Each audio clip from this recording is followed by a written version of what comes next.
People across the world are watching closely as the number of confirmed coronavirus cases and deaths keep rising. Let's chat now to Yuan, the Chinese national whose family has been affected by the virus. He's joining us via Skype. Yuan, good evening and thanks so much for your time. Now, you just heard Jeremy have the conversation with your mum-in-law just about separating fact from fiction and being careful about what you see on social media about coronavirus.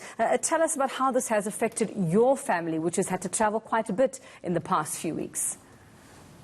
Yeah, I mean, it has been quite a challenge to help my parents come here. They are arriving in their hometown just now. I have been closely following their flight and their whole travels. I mean, before and during and after, at a personal level, I really see the impact on my family.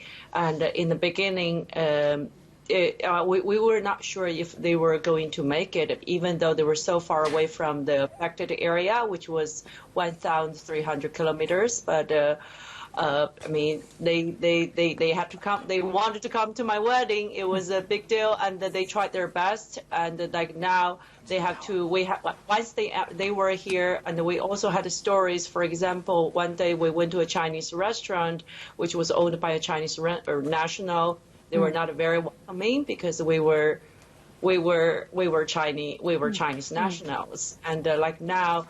Right before they left, they were forced to change their flight complaints because the previous one didn't allow them in anymore. So at a personal level, I really feel the intensity of the virus. Yuan, I mean, has this caused panic among your family? I can understand the disappointment at having been treated like that. We just spoke about corona racism coming out, you know, in the last week or so, and you know, just give us an idea of you know, has this given them sort of caused unnecessary panic for them, made them sort of wonder, okay, what's fact, what are we seeing, what's really not true about what we're seeing on social media, and how they managed to sort of sift out the nonsense from the fact? Okay, I think for them is, I mean, they're motivated. As their only daughter, they have to come, they have to try their best to come here to attend my wedding. Like no matter what the social media is saying at that moment. But for some of my family members, and they canceled the trip the last minute because they were panicking. They didn't know what would happen to them after they came here, especially when they returned, because the number is climbing every single day. So, I mean, what has been their experience back home? Where are they getting sort of information from? Who's trying to allay their fears as well on that side? Is it a vastly different experience for them back home as opposed to what they experienced on the way to South Africa and in South Africa? I think like now, I mean, because I shared like the legitimate resource to them. I said just check the number. I personally check the only national source I follow every day. Like there's update about the new cases.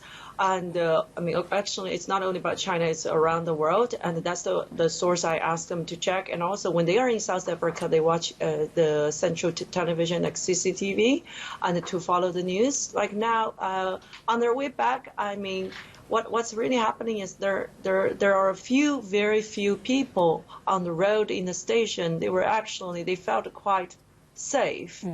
But now there are like the government is taking very, very strong action to give them a very close checkup, the temperature, your personal information, all the transport means they have been through. And I mean, that was like about after they arrived in their city, that was another 3 hours check until they arrived home. And if I heard correctly, you and your husband live in Europe. What's been your experience there? You mean Europe? Your mum, yes.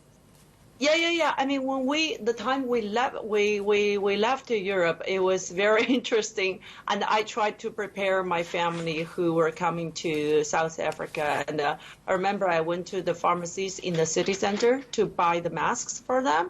And unfortunately, we couldn't. And unfortunately, later in a very remote area, I was able to buy them some masks. And like later, after I arrived in Stellenbosch, I did the same, trying to find them masks. And most of them were sold out. I mean, to me, it's one one of the biggest takeaways to me is how the world, how small the world is. Everything is coordinated. But in Europe, the time we left, we didn't really feel anything. But like now, when we were back, maybe it's a little bit more tense. All right, we'll leave it there for now. Thanks very much there, Yuan. She's a Chinese national who's just been married. Her family traveling from China, experiencing lots of difficulties on the way here, and even having some nasty experiences here in South Africa. Still to come.